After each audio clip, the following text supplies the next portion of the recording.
네, 지금부터 시작하겠습니다. 카이스트 스타트업 테크 플라자 벌써 네 번째 시간입니다. 저는 오늘 오프닝을 맡게 된 카이스트 창업원의 최명재 교수입니다. 만나서 반갑습니다.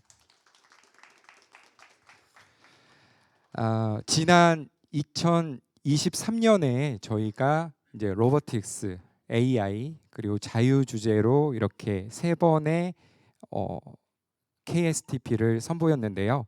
오늘 주제는요, 딥테크 바이오입니다.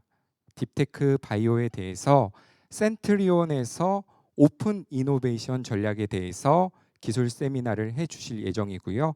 저희 카이스트 의과학대학원에서 이제 송민호 교수님께서 또 기술 연사를 도와드리도록 하겠습니다. 네, 시간 지체할 필요 없이 바로 소개시켜 드리겠습니다. 글로벌 제약사이죠. 네, 센트리온의 장소영 담당님께서 센트리온의 그 오픈 이노베이션 전략에 대해서 발표 맡아주겠습니다. 큰 박수로 부탁드리겠습니다.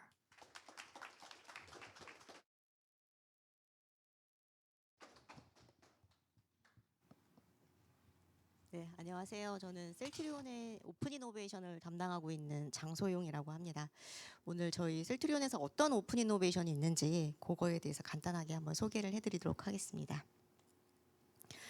그 오픈 이노베이션을 설명하기 전에 대표적으로 저희가 많이 언급되고 있는 미국에 있는 보스턴에 있는 랩 센트럴이 설명을 드릴 수밖에 없을 것 같은데요.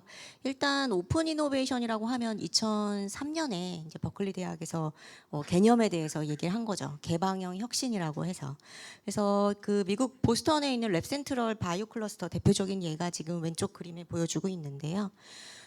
랩 센트럴이 성공한 이유는 딱 두 가지로 지금 정리가 되고 있습니다. 하나는 운영 모델, 그리고 또 하나는 입지, 이 두 가지인데요. 운영 모델에 대해서 말씀드리면 랩 센트럴은 스타트업이 와서 연구만 집중할 수 있게 모든 제반 사항을 다 지원해주고 있습니다. 그래서 그 건축의 컨셉도 항상 그 스타트업들 간의 상호 교류를 중요시하기 때문에 다 개방형으로 되어 있고 유리문으로 되어 있어서 다 볼 수 있게끔 그렇게 소통을 되게 중요시하고 있고요.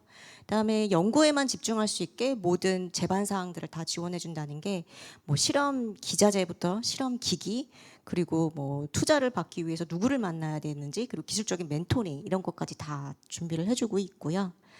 입지적으로 보시면 여기 이미 대학이 있습니다. 하버드랑 MIT 이 대학에서 IP 기술들이 많이 발굴이 되고 있고, 그렇게 발굴된 기술들은 이 안에서 랩 센트럴과 같은 곳에서 인큐베이션이 돼서 기술을 어느 정도 검증을 하게 됩니다. 그렇게 검증된 기술은 이 주변에 항상 VC들이 존재하거든요. 그럼 그 VC들한테 소개를 해서 시드 머니를 받고 조금 더 실증을 하게 되죠. 그래서 병원 같은 데서 임상을 하게 되고, 그렇게 성장한 기술이 글로벌 제약사가 관심을 보이면 가게 되는, 이 보스턴 안에서 스타트업이 태어나고 그리고 성공적으로 엑짓할 수 있는 모든 모델이 이 지역에서 일어나고 있는 게 최고의 장점입니다.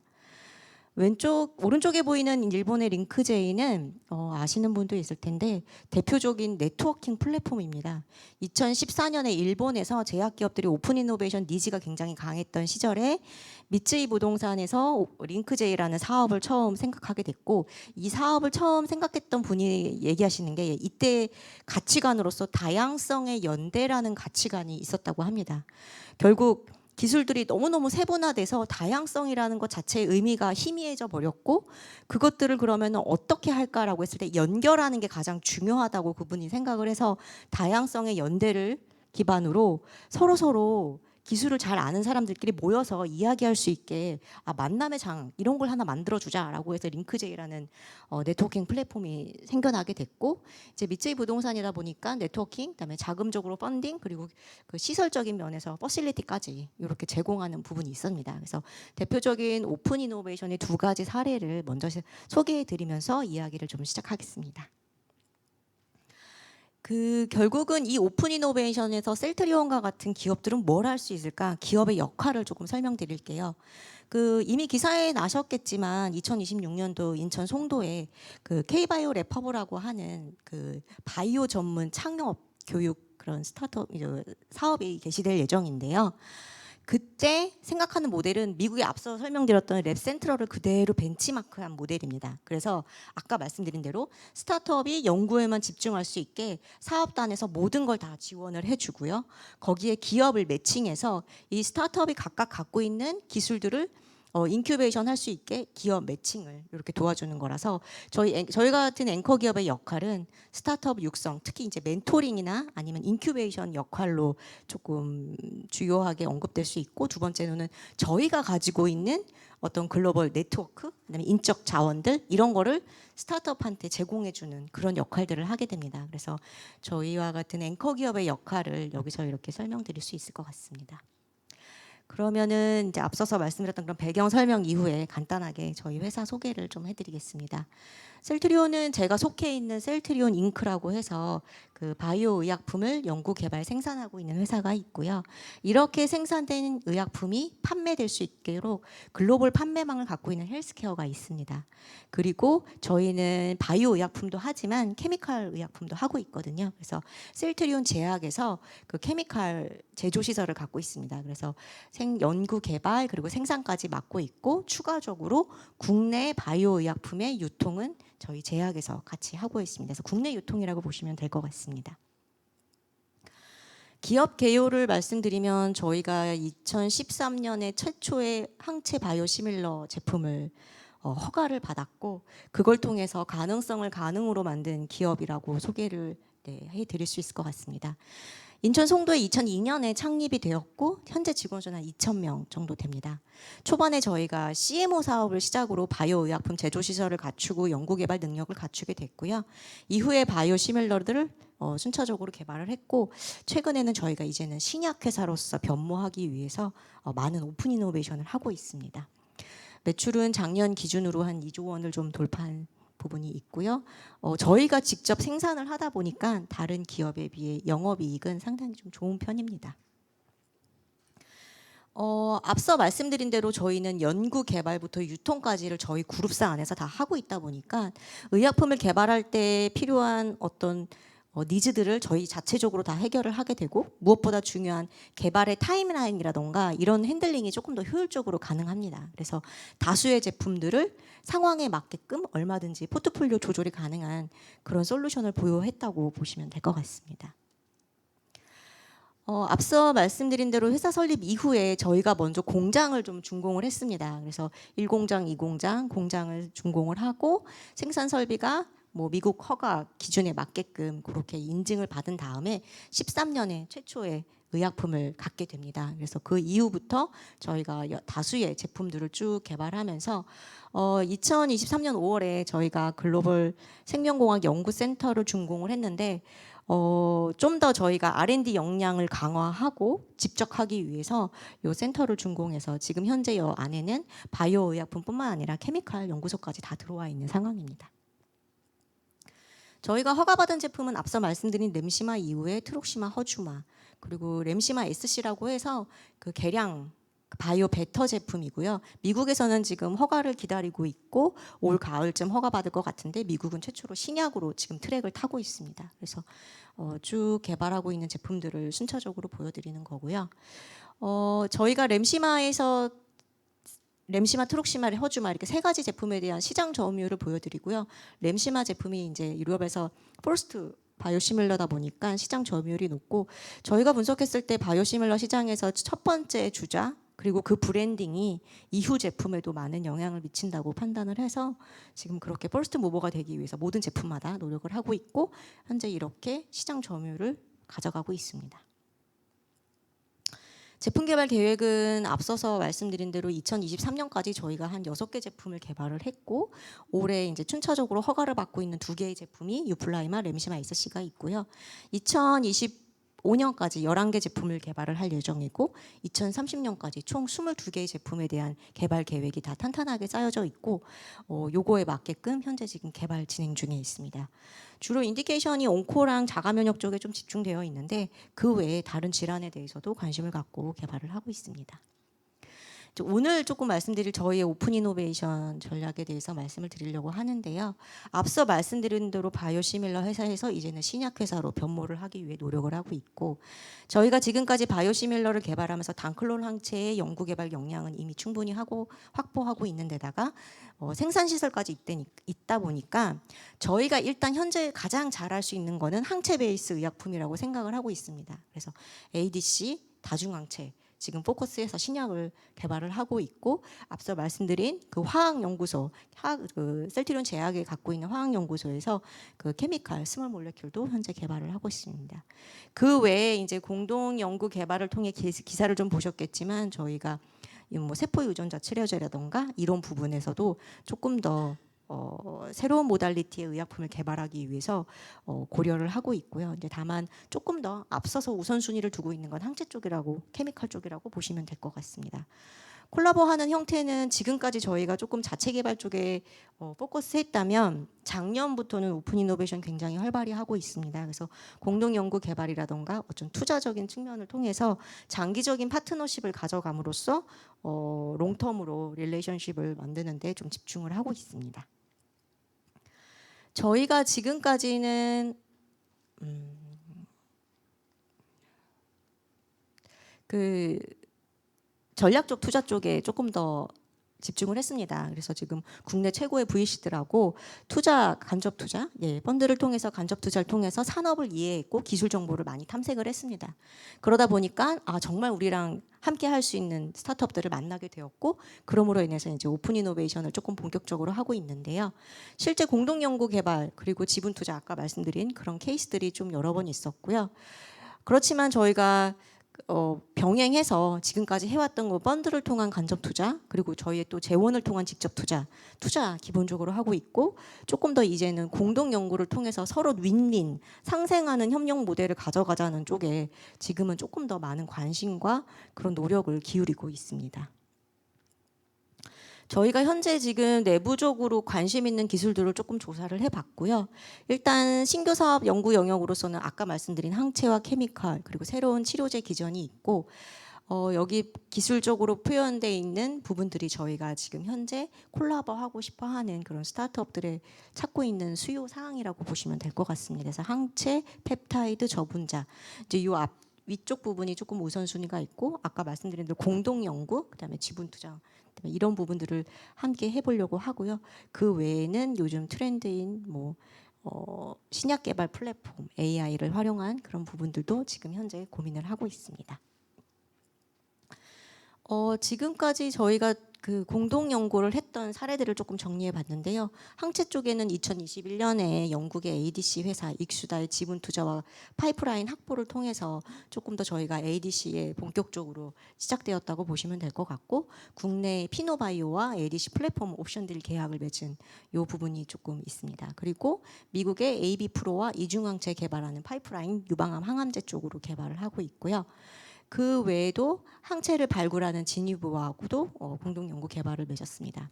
새로운 모달리티 쪽으로 조금 말씀드리면 이제 마이크로바이옴 치료제가 있을 수 있을 것 같고요. 그래서 고바이오랩이라든가 리스큐어랑 지금 현재 개발을 하고 있고요. 또 완전히 새로운 영역의 의료 데이터를 활용한 바이오마커 발굴을 위해서 바스젠 바이오하고도 올해 공동 연구를 시작하게 되었습니다. 그래서 저희가 생각하는 건, 저희가 갖고 있는 기술도 좋지만 저희가 갖고 있는 기술을 스타트업들한테도 지원할 수 있는 부분 지원하고, 또 스타트업들이 갖고 있는 그런 전문 기술에 대해서도 같이 콜라보해서 협력해 나가는 그런 모습으로 오픈 이노베이션을 추진하고자 합니다. 그래서 아까 말씀드린 그런 투자의 많은 사례들이 있는데, 저희가 그래도 가장 대표적으로 말할 수 있는 게 이제 피노바이오 케이스고요. 아무래도 국내 스타트업이다 보니까, 그리고 진짜 오픈 이노베이션을 통해서 투자한 건이다 보니까 저희가 이제 이쪽으로 조금 더 언급을 하고, 이런 성공 모델을 계속 만들기 위해서 지금도 노력을 하고 있습니다. 네, 여기까지 말씀드리겠습니다. 감사합니다. 네, 센트리온의 장소영 담당님 발표 잘 들어봤습니다. 정말 센트리온에서 오픈 이노베이션 전략으로 다양한 것들을 하고 있네요.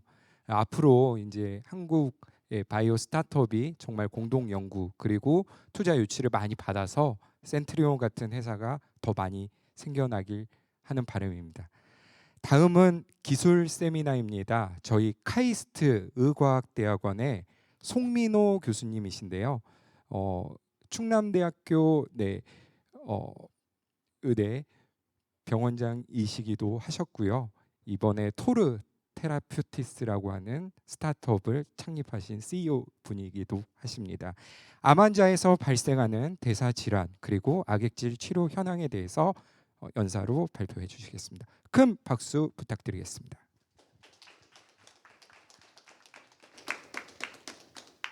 레이저 포인터 좀 부탁드립니다.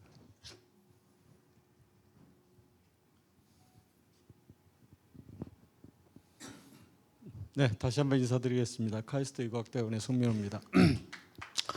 오늘 제가 아카데믹 톡이 아니고 약간 기술적인 부분을 이제 말씀드려야 될 것 같아서 저희 데이터보다는 좀 더 현황에 최근의 트렌드에 대해서 그 기술 자료를 좀 썸머리해서 말씀을 드리도록 하겠습니다. 제목은 캔서 캐캐시아인데요. 뭐 이미 용어를 잘 아시는 분도 계실 것 같고 그렇지 않으신 분도 계실 것 같은데 네. 네. 캐캐시아는 어떤 형태든지 그 근육하고 지방에 현저한 손실이 일어나는 휴먼 디지즈를 카캐시아라고 합니다. 실제로 이제 주변에서 이제 많은 질환들을 보시게 되면은 질환의 최종적인 그 말기 상태에 가게 되면 캐캐시아가 돼서 이 캐캐시아 때문에 직접적인 사망 원인이 이제 이런 경우들을 볼 수 있습니다. 이 캐캐시아라고 하는 것은 오비스티만큼이나 굉장히 복잡한 질환인데요. 이 체중이 빠지는 것에 대한 어떻게 치료할 거냐라는 것을 우리가 브레인과 스켈레탈 머슬을 중심으로 좀 말씀을 드리겠습니다. 우리 몸에 이제 근육이 남성이나 여성이나 거의 한 절반에 가깝게 이제 근육으로 유지되어 있습니다. 근육으로 구성되는데 이 근육이 우리 로코모션만 이제 조절하는 것이 아니고 실제로는 굉장히 많은 이제 기능들을 담당하면서 휴먼 그 바디 호메오스태시스에 이제 관여하게 됩니다. 이 근육이 이제 줄어드는 것이 이제 생리적, 병리적 여러 상황에서 줄어드는데 이제 최근에 제일 문제가 되는 것이 이제 노인에서 근감소증이 이제 문제가 되고 있고요. 또 하나 이제 질병 상태 중에서 가장 극심한 그 근육 손실이 캔서 캐캐시아다. 이제 이렇게 말씀드릴 수 있을 것 같습니다. 그 이외에도 여러 가지 상황에서 이제 근육의 손실이 일어나는데 이 두 가지가 현재 메디컬 언맷 니드가 제일 큰 어떤 질환이라고 말씀드릴 수 있습니다. 얼마나 많은 환자들이 이렇게 그 근육 손실이 일어나서 그 삶의 질과 사망에 이르게 되는지를 이제 보여주는 일본의 자료가 있는데 근육 손실이 이제 일어날 수 있는 여러 가지 이제 만성적인 질환, COPD 이것도 있고요. 그다음에 심부전증도 있고 암도 있고 류마토이드 아스라이티스, 만성 신장 질환들이 있는데 각각 15에서 한 80%까지 1년 내에 사망할 수 있는 중요한 위험 인자입니다. 현재 리스크 중 가장 큰 것은 역시 하트 페일리어하고 이제 캔서에서 이런 근육의 그 손실이 이제 현저하게 나타나고 있습니다. 그래서 이게 이제 굉장히 중요한 임상적인 질환이기 때문에 임상가들은 현재 이 캐캐시아를 캐캐시아 전 단계 마치 당뇨병처럼요. 당뇨병 전 단계는 것처럼 프리캐캐시아, 캐캐시아 우리 어떤 치료를 도입해도 잘 치료가 안 되는 이런 리프랙토리 캐캐시아 이 세 단계로 구분을 해서 이제 그 캐캐시아를 데피니션하고 임상 시험을 하고 있습니다.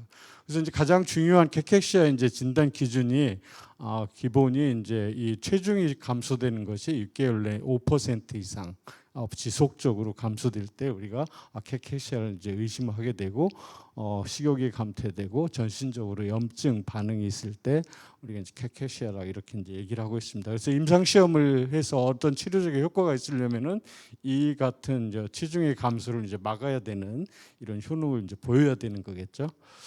그래서 얼마나 많은 암 환자들이 그러면은 이렇게 악액질 상태로 이제 빠질 수 있느냐 이것을 이제 볼 수 있는 것이 5% 이상이라고 제가 이제 캐캐시아라고 이제 데피니션을 소개해드렸기 때문에 이 첫 3개월 동안 이 5% 이상 빠질 암 치료 후에 체중 감소가 일어날 수 있는 확률이 있는 암들입니다. 예를 들면은 콜론 캔서가 여성이 걸렸다 그러면 제일 많이 쓰는 치료법이 이제 폴폭스인데 이 폴폭스 트리트먼트를 하고 3개월 내에 상당 부분이 이제 5% 이상의 감소가 이제 있는 걸 볼 수가 있고 그 이외에도 가장 강력한 체중 근육 손실은 판크레아스에서 폴프리낙스 트리트먼트나 젬스타빈, 파클리탁셀 트리트먼트를 하게 되면은 약 14% 정도의 근육의 로스가 일어납니다. 그래서 이런 병들이 대부분 보시면 이제 호발암들입니다. 이런 암들이 근육 손실과 이제 체중 감소에 의해서 직접적인 사망 원인이 된다는 걸 알 수가 있습니다. 그래서 이런 것들을 그럼 우리가 그 암 환자를 이제 진단 받게 되면은 의사들이 이제 치료를 하는 방법들이 그럼 뭐가 있겠냐 그러면 첫 번째 이제 암을 잘 치료하려고 하죠. 그래서 수술을 한다든지 케모세라피를 한다든지 뭐 이뮤노테라피를 하거나 여러 가지 이제 레디에이션 테라피 같은 방법들을 동원하는데 이 캔서 캡시아에 대한 트리트먼트는 현재까지 어떤 것이 이제 그 여러 가지 방법들이 동원되고 있습니다. 이 동원된다는 얘기는 그만큼 효능이 있는 치료가 이제 없다라는 얘기가 되는 건데, 제일 먼저 이제 가족들이 그 다이어트에 대해서 이제 많이 신경을 써주게 되고 여러 가지 오메가 3라든지 바이타민 이런 트리트먼트를 주변에서 많이 이제 권고를 하는데 실제로 베네핏은 거의 없는 이런 상황입니다. 이제 약물, 이제 의사들이 처방할 수 있는 약물은 그 중에 이제 가장 효능이 좋은 게 한 3가지 정도인데요. 하나는 이제 프로제스테론이고 코티코스테로이드, 이게 2가지는 다 식욕을 증진시켜서 체중을 좀 올려주려고 하는 노력이고, 이 아나모렐린도 일본의 일본 식약청에서 이제 허가가 됐는데 이것도 이제 식욕 증진제입니다. 이 3가지가 지금 현재 가장 많이 처방되고 그 중에서도 이제 프로제스테론이 시장 점유율이 이제 제일 높습니다. 이것들은 이제 현재 체중 증가에는 어느 정도 그 효능이 있는 것으로 지금 판명이 되고 있는데 문제는 뭐냐면은 이제 부작용하고 그 실제로 암 환자에서 서바이벌에 도움이 되느냐 이런 측면인데 안타깝게도 이제 메게스테롤이 아까 말씀드린 이제 프로제스테론이시고 마켓쉐어가 제일 큰 약인데 좀 암 환자의 사망률을 특정 암에서는 좀 높이고 그 다음에 이것이 이제 살찌게 만들면서 트롬보 엠볼리즘이 이제 잘 생기고 또 붓고 이런 이제 부작용들이 있습니다. 그래서 실제적으로 아디포사이트 증가, 식욕에 의해서 아디포사이트 매스 증가에 의해 가지고 체중은 늘지만은 근육의 소실을 막지 못하고 암 환자의 이제 그 모탈리티에 영향을 주지 못한다는 이런 이제 한계점이 있는 거죠. 그럼 도대체 그 암이 생기게 되면 왜 이렇게 심각한 근육 손실이 일어나고 우리가 좋은 항암제 치료를 받지도 못하고 이제 환자가 사망하게 만드는 이런 일이 이제 벌어지느냐, 이게 이제 제일 큰 문제인데 실제 이제 3가지 원인 때문에 그렇다고 생각합니다. 첫 번째는 암이라고 하는 게 암 세포만 있는 것이 아니고 암 세포와 함께 여러 가지 주변 세포들이 하나의 덩어리가 암으로 이제 작용하게 되는데 그 안에는 면역 세포도 있고 그 다음에 여러 가지 스트로마 셀들도 있고 그런데 여기서 여러 가지 이제 물질들이 이제 나오는 거죠. 또 하나는 이런 물질들이 이뮨셀에서도 나오고 캔서셀에서도 나오고 해서 아주 종합적인 어떤 그 분비되는 어떤 물질들이 많이 나오고 그 이외에 우리가 이제 항암제로 쓰는 많은 약물들이 실제로 환자의 식욕을 억제하고 그렇기 때문에 이런 그 캔서 캡시아를 일으킵니다. 그 중에서 이제 오늘 이제 말씀드릴 것은 뇌에 작용하거나 아니면 근육 자체에 작용해 가지고 어떤 약들이 지금 개발되고 있는지에 대해서 말씀드릴 건데, 뇌에 작용하는 것은 여기서 나온 물질들이 뇌의 어느 부분인가 작용을 하는 거죠. 그래서 환자를 우울하게 만들고 힘을 빠지게 만들고 그다음에 움직이지 않게 만들고 그다음에 식욕이 없게 만드는 겁니다. 그래서 그렇게 되면 자연스럽게 지방도 아이프라이시스 일어나고 환자가 못 움직이기 때문에 지방 근육이 이제 손실이 일어나는 거죠. 그보다 좀 더 적극적으로 근육 손실이라든지 지방 손실이 일어나서 종양 입장에서는 에너지원을 근육이나 지방에서 이제 가져오는 거죠. 그래서 종양이 이제 성장하는 데 도움이 될 수 있도록 자기 이기적인 이런 형식으로 해서 종양이 이제 서바이벌에 도움이 되게 됩니다. 그 외에도 여러 가지 이제 항암제 쓰게 되는 이런 톡시시티에 의해서 근육 손실이 이제 일어날 수가 있습니다. 근데 이제 그 현재까지 이제 종합적으로 말씀드리면은 FDA의 캔서 캐케시아의 트리트먼트용으로 허가된 약은 없습니다. 그렇기 때문에 지금 임상 시험에 들어가 있는 것들이 이제 대부분 페이스 1과 2, 3에 있는데 그 중에 아까 말씀드린 일본 식약처에 허가된 것은 아나모렐린이고 유럽 EMA에서 승인이 된 것은 아까 프로제스테론, 메게스테롤이 이제 유일하게 그 임상에서 두 기관에서 이제 사용 허가가 나 있습니다. 미국 FDA는 아직 이제 허가가 없는 거죠. 그래서 페이스 1에서 보시면은 여러 가지 이제 약물들이 그 중에 이제 있는데 대부분은 요즘에 나온 어떤 그 호르몬의 그 억제하는 GD15를 억제하는 타겟이 여러 개의 회사에서 지금 페이스 1 트라이얼을 하고 있는 것을 이제 볼 수가 있고요. 그다음에 그 멜라노코틴 타입 4 엔테고니스트, 이게 에고니스트는 식욕을 억제해서 그다음에 그 비만 치료제를 쓰는데 이것은 엔테고니스트는 캔서 캐케시아로 이제 쓰겠습니다. 같은 타겟이 이제 비만과 리버스 엔지니어링으로 이제 캔서 캐케시아에 이제 같이 사용될 수가 있는 이제 예가 되겠습니다. 그다음에 페이스 2, 3에 이제 있는 약물들이 이제 있는데요. 그것이 이제 아까 말씀드린 구레린하고 이런 그 약물들이 그 아나모렐린이죠. 그런 약물들이 일본에서 지금 페이스 2, 3에 이제 들어가 있는 스터디들이 있고 그것의 복합체가 또한 페이스 2, 3에 있는 것들이 있습니다. 그다음에 이제 머슬에 작용하는 것은 이제 약이 이제 더 없습니다. 그래서 직접 머슬에 작용하는 것은 파일럿 스터디에 있는 것이 잭2라고 하는 어떤 인히비터가 이제 현재 시험 중에 있고요. 페이스 2, 3는 이게 실제로 약이라기보다는 많은 그 약물들을 컨비네이션해서 암 환자의 캔서 캐케시아에 좀 도움을 줄 수 있는 어떤 레지멘을 이제 보여주는 것들이 이제 페이스 2, 3 스터디에 이제 진행이 되고 있습니다. 그럼 도대체 그러면은 지금까지 이 캔서 캐케시아를 우리가 이제 치료해내지 못하는데 그러면 어떤 타겟으로 어떻게 치료를 하면은 캔서 캐케시아를 치료할 수 있겠느냐라는 것이 이제 기술적인 가장 중요한 도전이 이제 되겠습니다. 그런 어떤 도전 중에 이제 하나를 보여주는 스터디를 소개해드리면요, 영국에서 트레이서 X라고 하는 임상 시험을 프로스펙티브하게 디자인한 게 있습니다. 이 프로스펙티브하게 롱 캔서하고 그 다음에 이제 멜라노마하고 프로스테이트 캔서, 리널 캔서에서 시행을 했는데 굉장히 돈이 많이 들어간 스터디고요. 그 다음에 그 17 밀리언 US 달러가 들어갔다 그러고 그 중에서 롱 캔서 스터디가 non small cell lung cancer 스터디가 842명이 이제 코호트에 포함이 되어 있는데 현재까지 이 트레이서 X를 통해 가지고 네이처에 14개 이제 퍼블리케이션이 있었을 정도입니다. 네이처 패밀리 잡지에. 그래서 굉장히 유명하고 우리가 이제 릴라이블한 클리니컬 데이터를 프로스펙티브한 디자인으로 지금 이제 뽑아내고 있는 이런 실정입니다. 그 중에 하나 이제 그 올해 네이처 메디슨에 대한 논문을 하나를 제가 이제 소개를 해드리게 되면은 이제 트레이서 X에 포함되는 롱캔서 환자 약 800명하고 보스턴 롱캔서 그 소사이어티에 그 1,900명을 합쳐가지고 이 환자들에서 바디 컴포지션을 이제 비교를 했습니다. 어떤 컴포지션이냐면은 먼저 스켈레탈 머슬하고요. 그 다음에 이제 비세럴 에디포 티슈, 내장 지방하고 그 다음에 서브큐테니어스 에디포 티슈, 그러니까 피하 지방하고 이거 분석을 해서 바디 컴포지션을 본 거죠. 그러니까 캔서 캐케시아를 이밸루에이션을 하는 겁니다. 그리고 난 다음에 이 캔서 캐케시아의 페노타입을 분석하고 이것을 미디에이트할 수 있는 암에서의 인자와 혈액에서의 인자는 무엇일 건지를 프로티믹스 방법으로 이제 추정을 해냈습니다. 첫 번째 이 환자들의 이제 특성을 보면 아까 말씀드린 대로 영국에 있는 트레이서 X 스터디에 포함된 사람, 그 다음에 보스턴 롱캔서 스터디에 각각 포함된 사람을 CT도 찍고 그 다음에 뭐 혈액에서 측정도 하고 이 튜머에서 트랜스크립톰 스터디도 하고 여러 가지 스터디를 해서 이제 튜머 팩터와 플라즈마 팩터 이런 것들을 다 조사를 이제 했죠. 그래가지고 이제 트레이서 X 그룹하고 보스턴 그룹하고 뭐 큰 차이가 남녀에서 뭐 큰 차이가 없는 이런 현상들을 이제 볼 수가 있었었고요.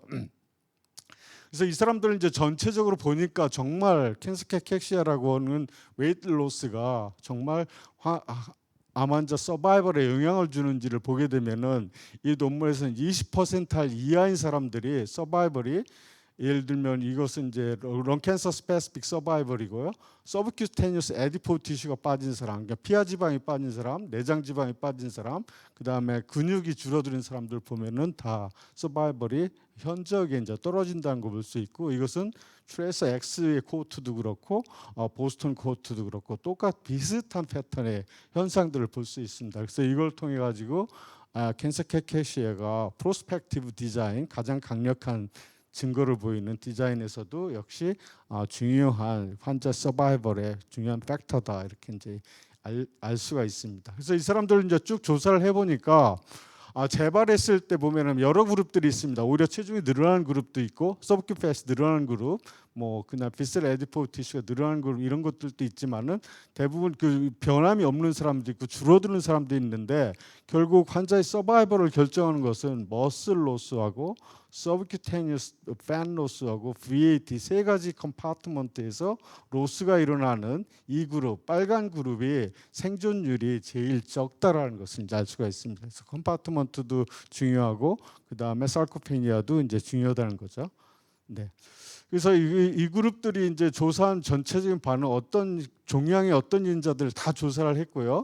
시간이 없기 때문에 제가 그 중에 이제 플라즈마의 내에 있는 그 상황을 이제 쭉 봤습니다. 그 중에서 피 속에 있는 어떤 호르몬이 있는데, 그 호르몬이 GDF15이라는 호르몬이 있는데, 이게 재발했을 때 올라가고, 여기 보시면은 뭐 팬 매스라든지 서브큐텐스 팬 매스라든지 체중이라든지 뭐 이런 스켈레털 머슬이라든지 이런 것들하고 다 네거티브 코릴레이션이 있는 겁니다. 그러니까 캔서에서 GD15이 올라가고, 이 올라간 것이 환자의 캔서 캐케시아의 페노타입을 결정한다는 거죠. 그래서 여기서의 이 논문은 가장 중요한 팩터가 GDF15이다, 이렇게 이제 설명을 하고 있습니다. 그 얘기는 뭘 간단히 요약을 해드리면, 종양에서 어떤 호르몬이 나오고, 이 호르몬이 브레인에 가서 일을 하고, 이 브레인이 여러 가지 메커니즘에 의해 가지고 스켈레탈 머슬과 그다음 에디포 티슈의 로스를 일어나고, 이 부분이 치료의 타겟이 될 수 있다라는 것을 이제 이 스타디, 클리니컬 스타디를 통해서 이제 말씀드릴 수 있습니다. 실제로 이제 그 GDF15 같은 경우는 증가하는 게 국내에서도 스타디들이 돼 있는데, 우리 몸속에 정상적으로 한 1 정도가 있습니다. 그런데 암이 걸리게 되면 10배 내지 500배 이상 이렇게 이제 증가를 하게 되는 거죠. 그래서 이런 그 GDF15이 최근에 이제 어디에 이제 작용하는지 브레인의 특정 부위가 이제 다 알려졌고요. 이 알려진 것들이 이제 그 지프랄이라고 하는 수용체, 에어리아 포스트레마라고 하는 그 영역에서 이제 이 수용체를 통해서 일한다는 것이 알려졌고, 이 수용체가 결국은 중요한 약물의 타겟이 될 수 있을 거다라고 이제 알 수가 있습니다. 그래서 이제 마지막 슬라이드인데요. 지금 우리가 휴먼 디지즈에서 에나보리즘과 카타볼리즘으로 대사질환을 다 나눠보라 그러면은, 결국은 카타볼리즘이 제일 심한 것은 이제 기아 상태입니다. 그리고 에나보리즘이 가장 심한 상태는 이제 비만이라고 그런 거죠. 현대 사회에서는 과거에는 카타볼리즘 상태가 훨씬 더 중요한 사회적 문제였는데, 최근에는 선진국을 중심으로, 현재도 물론 가장 중요한 그 사회적인 문제라고 인식을 하고 있습니다. 그런데 이제 질병 상태로 에나보릭 이제 오비스티가 이제 그 중요한 질병 상태로 이제 파악이 되고 있고, 이것이 지금 NIH에서 한 43 빌리언 US 달러가 그 지금 펀딩이 되고 있습니다. 지금 이 캐타보리즘과 에나보리즘에 믹스된 새로운 제가 휴먼 디지즈 캐케시아를 소개해 드렸고요. 이것은 현재 이제 US 달러로 34 밀리언 US 달러가 현재 캔서 캐케시아에 지금 투자되고 있고, 현재는 메디케이션이 없고 FDA의 새로운 약물이 등재되기를 기다리고 있다. 이렇게까지 소개해 드리겠습니다. 감사합니다. 네, 잘 들어봤습니다. 지금 기술 세미나, 사업 세미나 다 들어봤는데요. 지금 온라인으로도 같이 중계를 하고 있고, 여기 계신 분들도 궁금한 점이 있을 것 같아요. 센트리온사의 오픈 이노베이션 전략, 그리고 송민호 교수님께서 이제 설명해 주신 이 카케시아에 대해서 궁금하신 사항이 있으면 손을 들어주시면 저희가 질의응답을 드리도록 하겠습니다. 네, 온라인에서도 가능하니까요. 온라인에서도 질문을 해주시면 되겠습니다.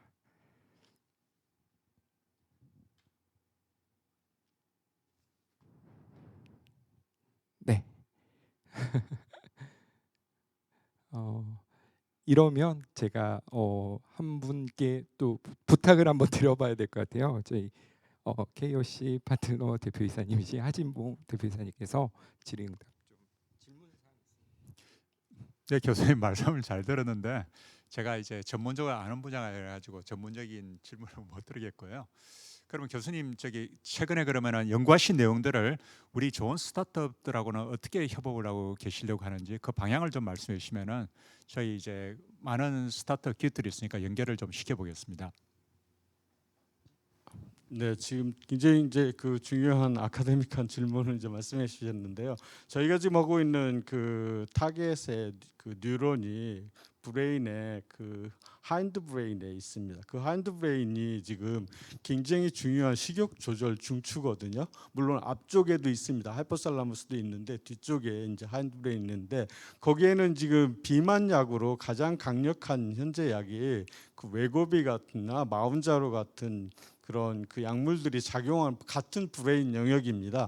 거기에 캔서 캐케시아를 결정할 수 있는 그런 그 리셉터가 같이 이제 발현이 되어 있는 거죠. 그러니까 이론적으로는 거기를 이제 차단하게 되면은 그 GLP-1을 이제 차단하게 스티뮬레이션 해주게 되면은 지금같이 드라마틱한 오비시티 트리트먼트가 이제 약제가 생기는 거고요. 저희처럼 이제 그걸 맞게 되면은 캔서 캐케시아 이제 트리트먼트가 되는 거죠. 근데 이 영역이 원숭이 이상의 휴먼에서 브레인에서는 그 셀 타입별로 다 캐릭터가 지금 안 된 상황이거든요. 사이언스는 굉장히 많이 나가 있지만은 테크놀로지는 나가 있지만 사이언스가 많이 안 돼 있기 때문에 그런 리셉터들에 대한 블로킹할 수 있는 방법, 바이스페시픽 엔티바디나 뭐 엔티센스 올리고라든지 뭐 이런 그 아니면 서로의 뭐 컨주게이션 이런 전략들이 스타트업에서 이제 같이 있으면 좋을 것 같습니다. 네, 설명해 주셔서 감사합니다. 다음 질문 또 받아보겠습니다. 또 오프라인, 온라인 다 가능하니까요. 네. 컴퍼니 K 파트너스의 네. 예, 이강수 대표님. 안녕하세요. 예. 그 앞에 셀트리온 오픈 이노베이션 말씀 많이 잘 들었는데요. 그동안 굉장히 많은 활동한 걸로 알고 있고 그거 설명 잘 해주셔서 잘 들었습니다. 그 앞으로 또 이제 더 큰 그 활약이 기대가 되는데요. 앞으로 좀 더 어떤 기술, 어떤 분야, 어떤 스테이지에 있는 기업들하고 협력할 수 있을지 그 앞으로의 계획을 조금만 더 설명 주시면 감사하겠습니다.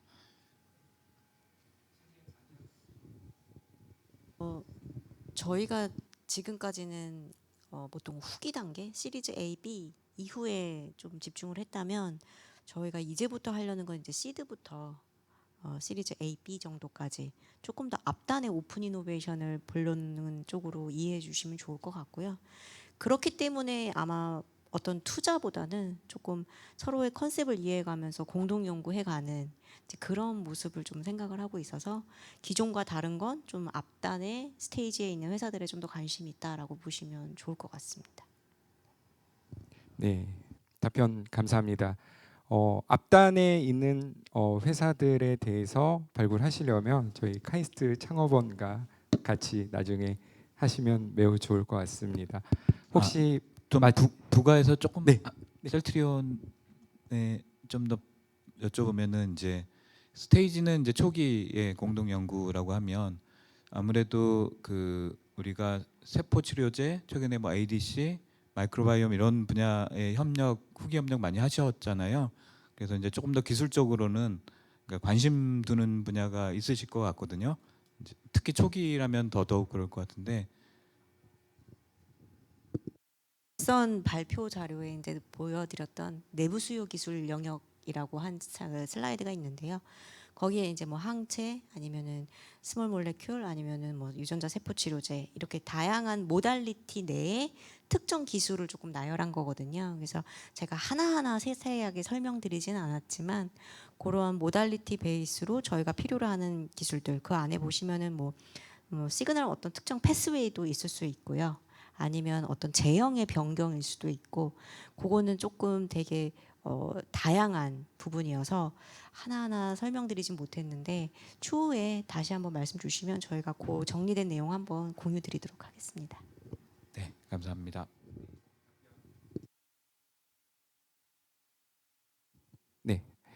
혹시 질문 또 있으시면 질문 있으실까요? 네.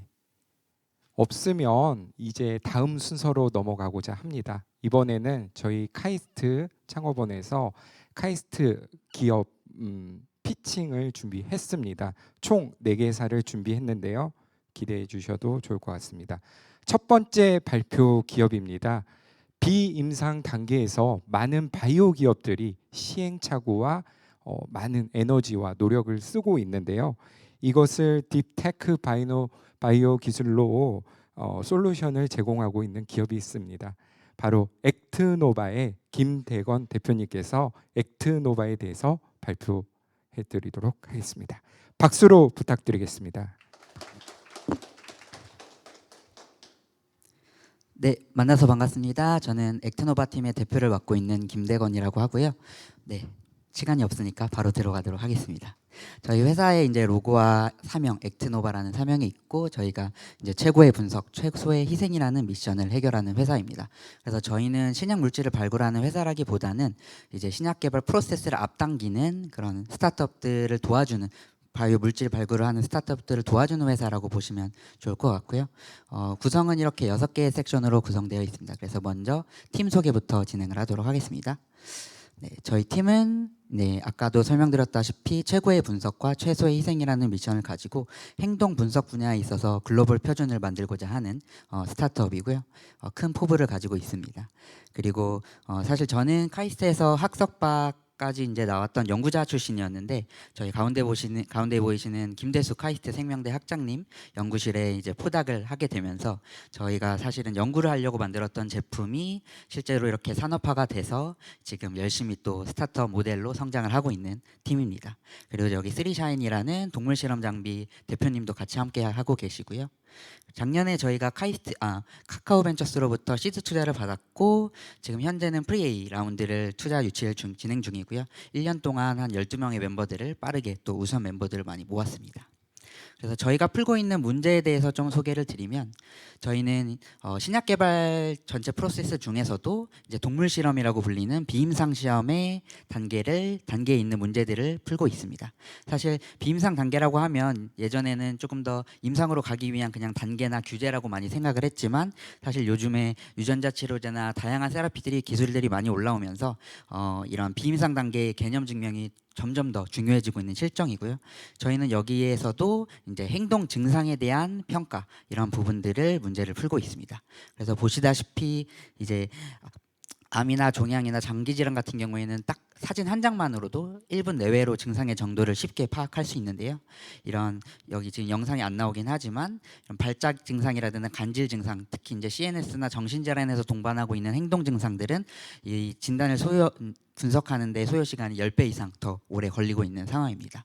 그리고 이런 것들을 다 사람이 하고 있기 때문에 기업 입장에서는 사실 인건비가 계속 올라가기 때문에 투자 비용 대비 신뢰도가 좀 떨어지고 있다라는 상황임을 좀 인지해 주셨으면 좋을 것 같고요.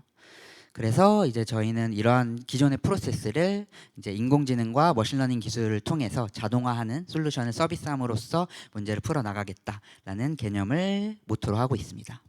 그래서 이렇게 기존의 프로세스를 자동화한다면 인건비적인 측면에서도 비용적으로 거의 75% 감소가 가능할 것 같고요. 시간적인 측면에서도 뭐 최대 83%까지도 단축될 것이라고 저희가 보고 있습니다. 그래서 저희는 이렇게 행동평가 자동화를 위한 솔루션들을 이미 제품 라인 2개 정도를 구비를 하고 있고요. 그래서 행동 영상을 먼저 관측할 수 있고 영상 파일로 이제 도출할 수 있는 하드웨어가 있고 그리고 그러한 영상 파일들을 분석할 수 있는 SaaS 소프트웨어 이 2가지의 제품 라인으로 구성되어 있습니다. 그래서 먼저 아바타 3D라는 하드웨어 장비는요. 세계 최초로 저희가 상용한 동물 모델에서 3D 모션 캡처를 할 수 있는 장비고 쥐를 요 챔버에 이렇게 넣어주게 되면은 멀티비전 영상 녹화를 통해서 이렇게 실제 쥐의 아바타죠. 쥐의 3차원 골격 모션을 굉장히 세밀하게 정량할 수 있어서 사실 이 제품은 지금 현재 파킨슨 신약 개발이라든지 조현병 신약 개발 또 뭐 IBS 이찬준 단장님 쪽에서 비만 치료제 개발 이런 데 적극적으로 좀 사용이 되고 있습니다.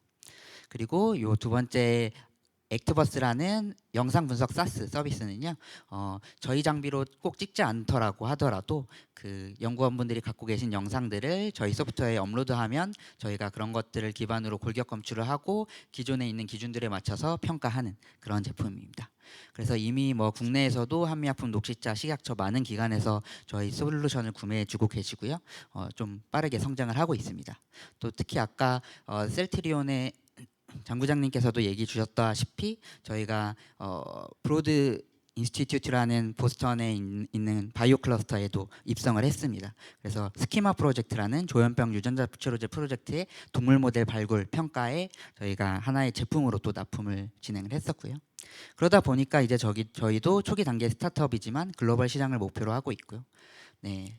특히 가장 이제 주요하고 있는 시장은 비임상 CRO 시장입니다. 거의 전체 시장 규모로는 12조 원 정도 가까이 되고요.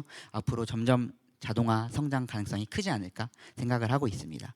또한 고령화 시대가 되면서부터 이제 CNS 질환 발병 확률이 계속 높아지고 있는 시점이고요.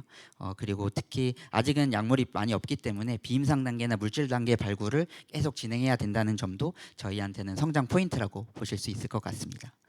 그리고 이제 저희가 하고 있는 부분들은 결국에는 사스로 글로벌하게 성장을 좀 더 잘하고 그리고 장비 하드웨어부터 이제 복합적인 이 B2B 락인 효과를 일으키라는 전략을 갖고 있고요.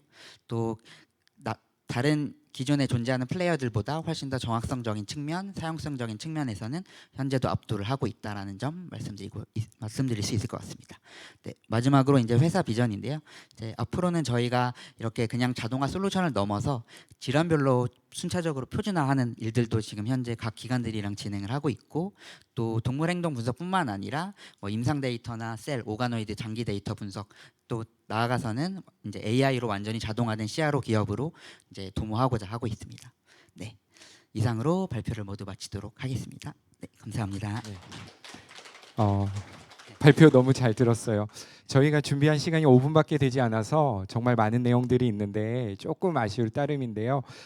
질의응답을 통해서 조금 더 보완을 해보겠고요. 더 궁금하신 사항이 있으면 네트워킹 시간에 대표님을 직접 찾아뵙고 물어보시면 될 것 같습니다. 혹시 여기 계신 분들 중에 액트노바의 김대건 대표님께 궁금한 사항이 있으면 간단하게 한두 분 정도 발표 부탁드릴게요. 질문 부탁드릴게요.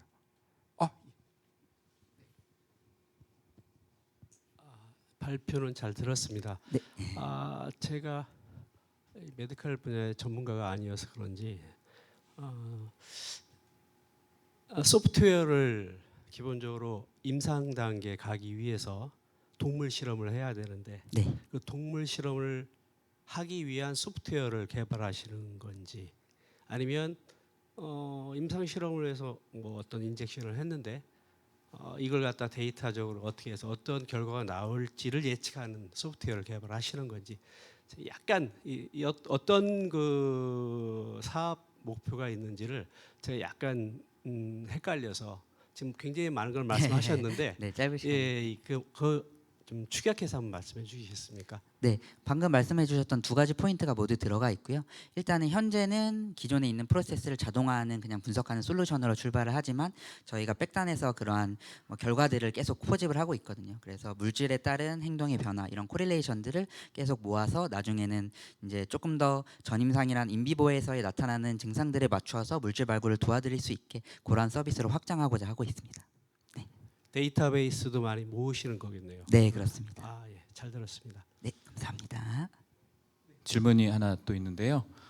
네. 앉아서 이쪽에서 네. 컴퍼니 K 파트너스 이강수 대표인데요. 그 발표 굉장히 인상 깊게 잘 들었습니다. 이제 우리가 하는 게 이제 기존의 그 연구자들의 육안에 의존했던 네네. 그 레이버 인텐시브하고 부정확한 거를 이제 자동화하는 거잖아요. 네, 맞습니다. 그래서 그런 행동 평가나 이런 것들이 필요한 거에는 굉장히 강점이 많이 있는 것 같아요. 근데 이제 그 동물 실험을 하다 보면 그런 행동 평가는 특정 질환의 특정 단계에서의 그 이밸루에이션에 불과해서 어찌 보면 전체 시장 규모 측면에서 보면은 조금 제한적이지 않을까 하는 걱정이 있거든요. 우리가 할 수 있는 그 뭐 역량을 그러니까 생각을 해볼 때는 그 동물 행동 평가를 넘어서서 사실은 이제 그 좀 더 비임상 단계에서도 적용할 수 있는 분야가 많이 있을 거라고 생각을 합니다. 네, 근데 이제 아까 CNS 질환 관련해서 특별히 이제 그쪽을 아무래도 포커스를 하게 된 것 같은데요. 이후에 이제 좀 더 확장한다면 어디까지 할 수 있을지 예, 좀 먼 미래라도 비전을 한번 공유해 주시면 감사하겠습니다. 네, 질문 너무 좋은 질문 감사드리고요. 사실 저희가 이제 강점이 있는 기술력의 분야는 영상 처리 인식입니다. 그리고 그 영상에 대한 부분 도메인들이 결국 바이오 데이터인 거죠. 그래서 저희들이 출발은 동물 실험에 대한 행동 분석으로 시작을 했지만 점점 나아가서는 지금 현재 사람을 대상으로 해서 이런 파킨슨 환자들의 손떨림 이런 정량도 하고 있고요. 그리고 셀이라든지 뭐 이제 장기 이제 오가노이드라고 하죠. 오가노이드나 또 나아가서는 이제 초음파 영상 분석까지도 저희들이 분석을 하고 이제 진행 확장을 하고 있습니다. 그래서 결국에는 저희가 갖고 있는 기술은 이 시간에 따라서 좌표들이 움직이는 이 픽셀들이 움직이는 영상 내에서 그 특정한 피처 주요한 특징점들을 찾아내고 그것들을 이제 기존에 있는 기준들에 맞춰서 잘 임베딩 시키고 피팅 시켜서 사람의 기준과 유사하게 이제 리포트를 하는 것들이 저희의 핵심 기술이라고 생각을 하고요. 이러한 이제 저희가 이제 하나의 칼을 이제 잘 갈고 닦아서 여러 수익 구조에 이제 적용 확장 시킬 수 있다고 저희는 생각을 하고 있습니다.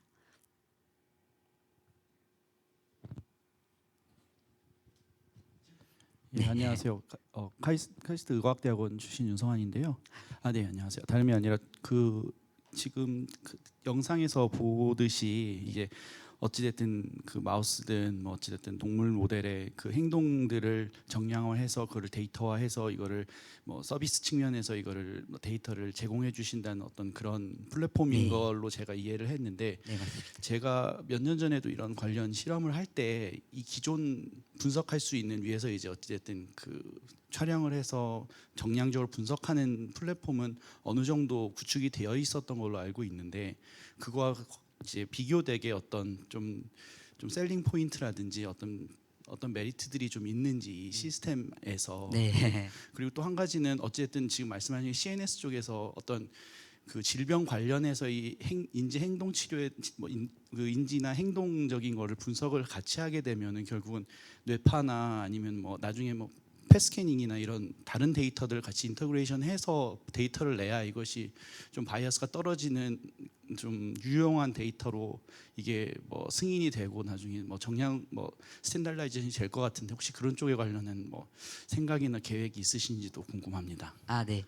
먼저 첫 번째 질문에 대해서 답변 드리면 이미 기존에 있는 시장이 있고요. 기존에 있는 플레이어가 있습니다. 그래서 현재 업계 1위로는 놀더스라는 회사가 있고 거기에서 이제 에소비전이라는 제품이 엄청 많이 팔리고 있는데요. 사실 저희는 근데 그런 플랫폼들이 굉장히 좀 오래됐고 사용자의 불만이 좀 많은 상황입니다. 그래서 뭐 아직 딥러닝 기술들을 쓰지도 않고 있기 때문에 저희들은 이제 AI 기술 그리고 또 웹사스 이 플랫폼이라는 새로운 플랫폼을 통해서 기존에 있는 사용자들의 UX 혁신을 좀 일으키고자 하고 있고요. 저희들이 뭐 여러 학회나 부스 이런 것들을 통해서 고객 조사를 해봤을 때도 굉장히 저희들이 이제 나아가는 방향성 AI와 웹 기술 그리고 바이오 이런 도메인적인 지식들 같이 융합하고 아우르는 부분에 대해서 고객들의 많은 좀 호응을 얻고 있습니다. 그리고 두 번째 질문에 대해서 답변 드리면 이제 지금 저희 아바타 3D를 쓰시고 장비를 쓰시고 계신 분 중에서도 이제 EEG라든지 뉴로픽셀 같은 그런 브레인 데이터를 같이 이제 싱크로나이즈 시켜서 분석하고 있는 연구팀들이 꽤 많으시고요. 네, 사실 저희들도 그러한 부분들이 같이 동반이 돼야 결국 행동 데이터가 의미가 있어지고 이제 그러한 부분 이제 행동을 보는 것만으로도 증상을 예측할 수 있다라고 생각을 하고 있습니다. 네, 감사합니다. 네, 답변. 네. 네, 이상으로 액트노바의 김대건 대표님 다시 한번 박수 부탁드리겠습니다. 감사합니다. 다음으로 소개시켜드릴 기업은요, 저희 카이스트 창업원 원장님께서 CEO로 있는 기업입니다. 인공지능 기술을 활용해서 인체 조직의 정량적 데이터 추출이 가능한 초음파 장비를 연구 개발하는 기업입니다. 오늘 IR 피칭은 특별히 베럴 아이의 오석한 박사님께서 맡아주시겠습니다. 큰 박수로 맞아주시겠습니다.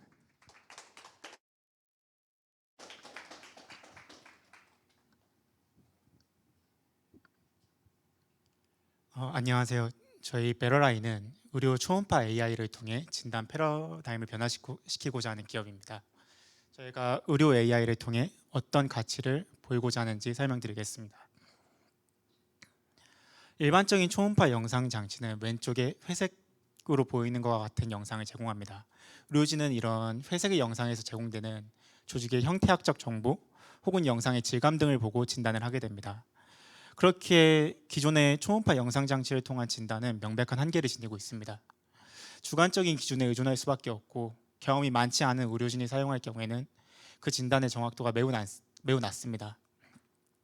그렇게 저희 베러라인은 정량적인 진단이라는 진단 기법을 제시하고자 합니다. 정량 초음파 영상은 다음과 같은 기술입니다.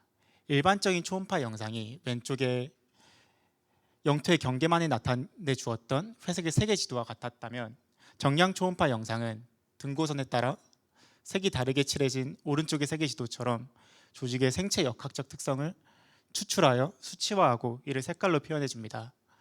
그렇기에 의료진의 숙련도에 영향받지 않는 객관적인 진단이 가능하며 미숙한 의료진이 사용해도 높은 진단 정확도를 가집니다. 저희가 정량하고자 하는 조직의 생리학적 특징은 다음과 같습니다. 일반 세포가 암세포로 변이가 될 때 세포가 무분별하게 분열하고 응축이 되어 세포의 크기는 작아지고 세포의 밀도는 증가하게 됩니다. 초음파는 이러한 미래진 세포를 조금 빠르게 진행하게 되며 이렇게 세포를 지나가면서 초음파 신호는 많이 흡수가 되게 됩니다. 저희는 이러한 세포의 크기, 그 세포의 밀도, 그리고 조직의 음속도, 조직의 감색계수를 정량적으로 복원하는 기술을 세계 최초로 개발하였습니다. 기존 초음파 장치의 한계에서 벗어나 저희는 수신된 초음파 신호를 마치 토모그래피처럼 베러라이의 AI 솔루션이 분석하고 이를 통해 조직의 정량 특성을 영상화합니다. 왼쪽에 보이시는 그림은 이러한 정량 초음파 기법을 통해 복원된 이미지들의 예시입니다. 이러한 정량 이미지들을 통해 의료진은 객관적인 진단이 가능하며 그 진단의 정확도는 MRI 수준에 버금갑니다. 기존 유방암 진단 프로세스는 일반적으로 다음과 같은 과정을 거칩니다. 의료진이 병원을 방문 시에 회색의 초음파 영상을 통해 종괴의 유무를 확인하고 MRI를 찍어 더 정확한 진단을 실시합니다. 그리고 조직 검사를 통해 최종 양성, 악성 여부를 판단합니다. 저희 베러라인은 기존 정량적 초음파를 통해 기존 초음파의 한계를 넘어서 MRI 이상의 진단 정확도를 확보하고 조직 검사를 통해서만 얻었던 조직의 생리학적 특징을 추출하고자 합니다. 그리고 이를 통해 진단 패러다임의 변화를 가지고 오고자 합니다.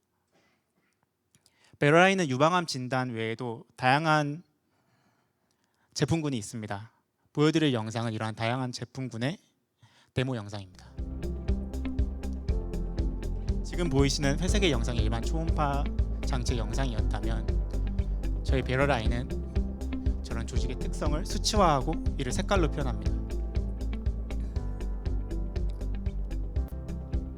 그리고 이렇게 관측된 조직의 정량적 특성을 간단한 과정을 통해 매저를 하고 그리고 이 매저된 생체 역학적 특성들을 통해 종괴의 양성 그리고 악성 여부를 판단합니다. 저희는 이 유방암 외에도 지방간 진단 등에 있어서도 정량 초음파가 큰 역할을 하는데요.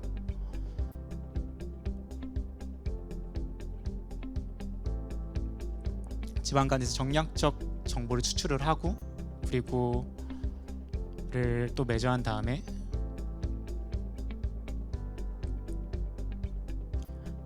지방간의 지방화 정도를 정량화합니다.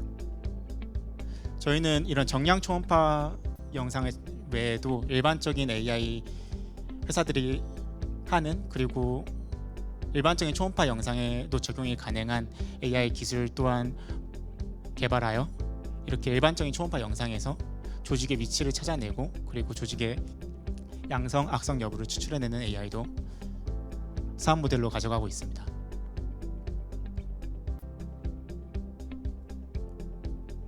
또 심혈관계 질환 또한 굉장히 중요한 질환이고 특히 실시간 영상이 필요한 분야여서 초음파가 많이 사용이 되는데 저희는 이런 심장의 기능적인 정량화에도 AI를 사용하고 제품을 개발하고 있습니다.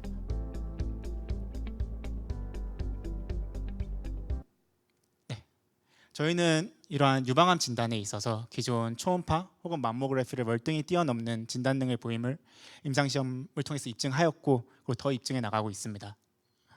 저희는 지방간 진단에 있어서 또한 MRI와 거의 유사한 수준의 진단 능을 보임을 확인하였고 이는 GE 헬스케어 혹은 캐논사에서 제공하는 지방간 진단 등보다 월등히 뛰어나며 저희는 특히 여러 명의 사용자가 사용을 하였을 때 일관된 진단을 제시하여서 객관적인 진단이 더욱 가능함을 큰 장점으로 가지고 있습니다.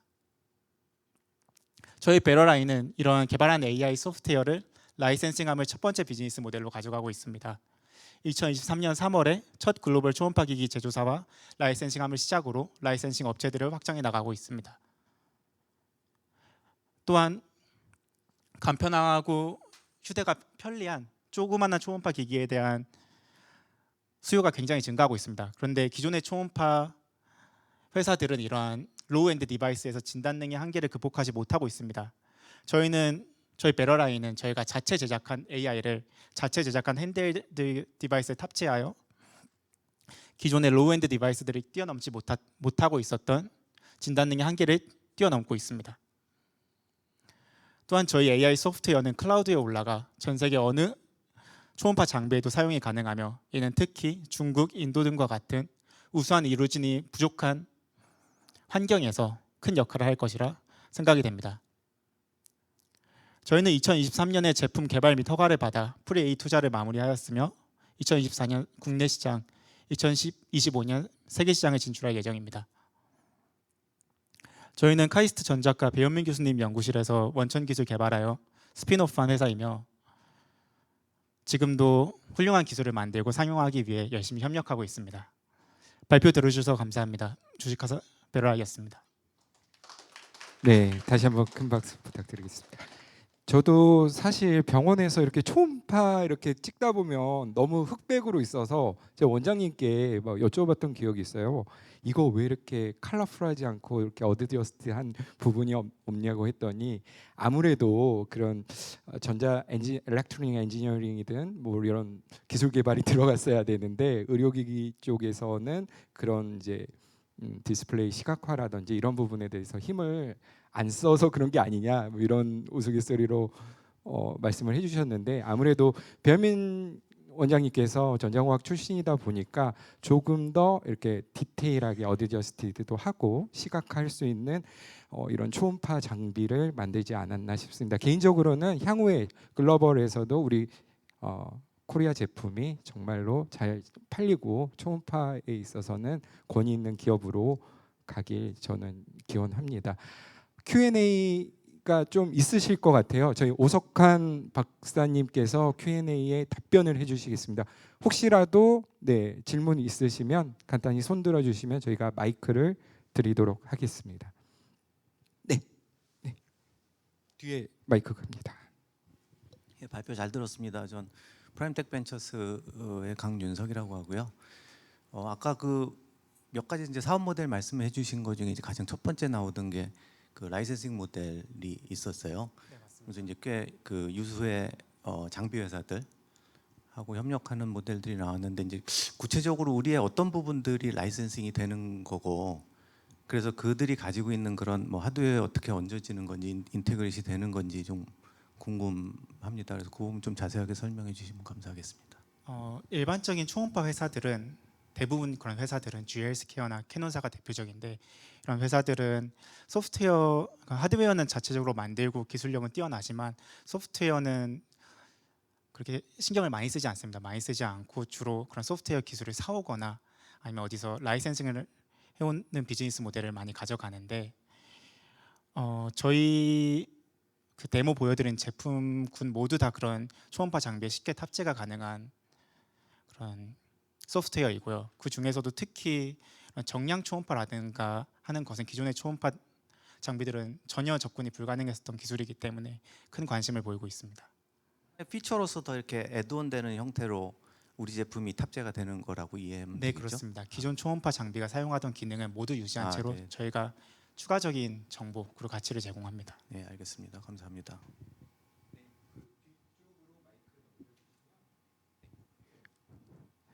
네, 소속 말씀해 주시고 질문해 주시면 될 것 같습니다. 저 이어서 좀 질문이 있는데 발표 잘 들었습니다. 그 기존에 있는 제품에 이제 애드온으로 말씀을 주셨는데 그럼 이게 새로운 기기가 나갈 때 저에게 미리 탑재되어서 나가야 된다는 의미인 건지 아니면 기존에 시장에 팔려져 있는 기기에 저희가 모듈형으로도 새로 추가를 할 수 있는 건지가 궁금합니다. 먼저 답변부터 드리면 기존의 초음파 장비에 모듈형으로도 탑재가 가능하고 저희는 그걸 굉장히 큰 장점으로 가져가고 있습니다. 왜냐하면 이런 기존의 초음파 장비들이 2차 세계대전 레이더 기술을 사용한 장비여서 큰 기능적 변화가 안 일어나고 있어요. 그래서 병원에서는 새로운 초음파 장비를 도입할 이유를 크게 못 느끼고 있는데 그런 이미 기납입된 이미 팔린 병원 장비에 저희 제품을 탑재를 해서 기능을 업그레이드하고 그리고 먼슬리 피를 얻어가는 걸 저희도 큰 수익 모델로 생각하고 있습니다. 또 말씀을 해주셔가지고 또 이어서 질문을 드리는데 그 만슬리 피라고 생각을 하시면 일단 사용했을 때 이제 탑재했을 때 설치비 플러스 이제 사용비라고 생각을 할 텐데 그걸 이제 병원에 부과를 하실 계획으로 들리는데 그쪽으로 생각을 하고 계시는 게 맞나요? 저희가 의료진을 대상으로도 판매를 고려하고 있고 그리고 이런 초음파 제조사를 상대로도 판매를 고려하고 있는데 초음파 제조사 같은 경우는 보통 카피당 얼마 이런 걸 많이 원하더라고요. 그런 기준에 맞춰주고 아무래도 의료진은 그런 먼슬리 라이센싱을 생각하고 있습니다. 네, 감사합니다.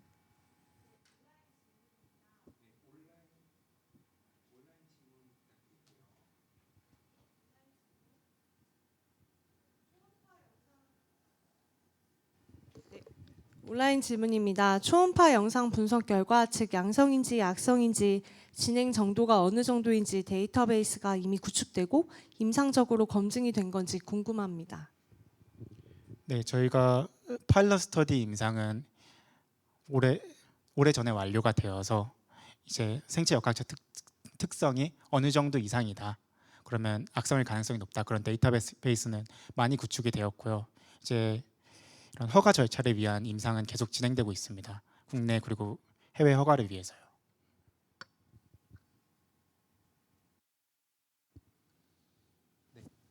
제가 마이크 드릴게요.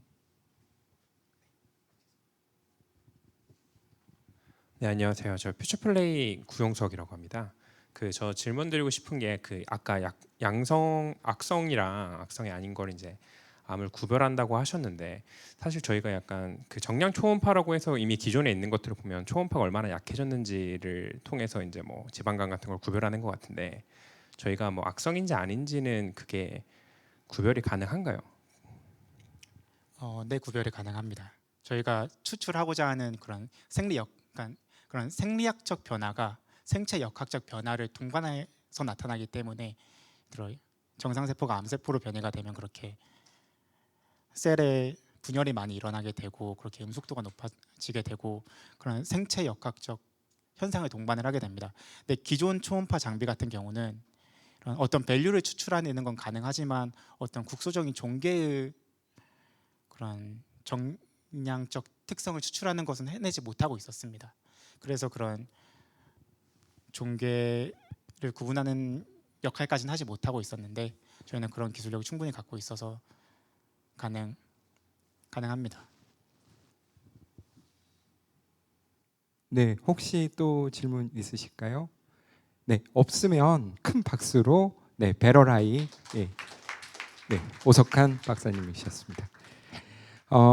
다음 IR 피칭 순서는요, 기술 세미나에서도 네, 설명을 해주셨는데요. 저희 토르 테라퓨틱스 악액제일 치료제이죠.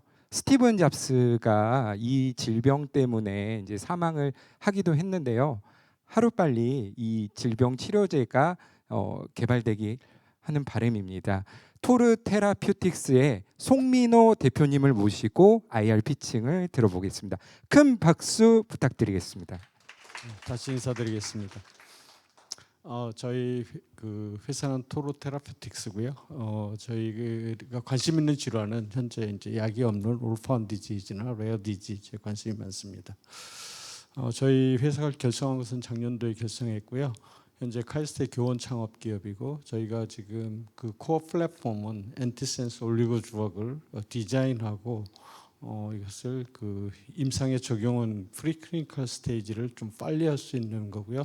이것이 지금 현재 그 저희 창업진의 네이처 페이퍼에 퍼블리케이션이 됐습니다. 그 이후에 이제 크라이오 EM 베이스드 된 그 디자인드 스트럭처 베이스드 된 모노클로널 안티바디를 저희들이 하고 있습니다. 이 두 가지를 또 컨주게이션해서 엔티센스 올리고 분야에서 새로운 그 드럭 델리버리 시스템을 개발하고 있습니다. 저희가 관심 있는 질환은 캔서 캐캑시아고요, 모비드한 오비시티, 그다음에 브레인 디지즈 중에서 멀티플 스크레로시스를 타겟으로 파이프라인을 만들어가고 있습니다.